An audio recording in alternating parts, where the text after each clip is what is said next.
गरुड़ पुराण पहला अध्याय।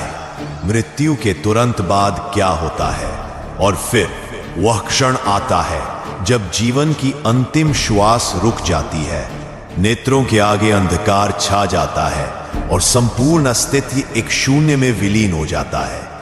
किसी ने कभी कल्पना भी नहीं की थी कि आज की सुबह उसकी अंतिम सुबह होगी। परिवार रो रहा होता है, चिकित्सक कहता है अब यह नहीं रहा, किंतु जो चला गया वह सब कुछ देख रहा होता है ऊपर से, आत्मा के रूप में। गरुड़ पुराण कहता है मृत्यु के तुरंत पश्चात आत्मा अचंभित हो जाती है।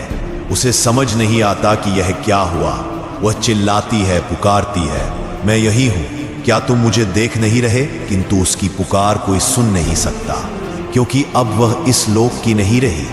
उस क्षण वह जिनसे सबसे अधिक प्रेम करती थी उन्हें छूने का प्रयास करती है, अपने बच्चों को गले लगाना चाहती है, अपनी मां का हाथ पकड़ना चाहती है, परंतु हर बार वह केवल वायु को स्पर्श करती है। और यही होता है मृत्यु का सबसे बड़ा दुख, जैसे जीवित होकर भी मर चुका हो।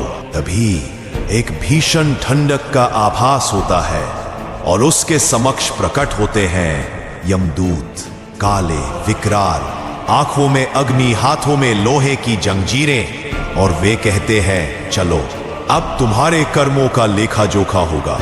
वहीं से आरंभ होती है आत्मा की वास्तविक यात्रा, जहां कोई संबंध काम नहीं आते, ना धन ना नाम, केवल तुम्हारे कर्म जो एक एक अक्षर की भांति ब्रह्मांड में अंकित है।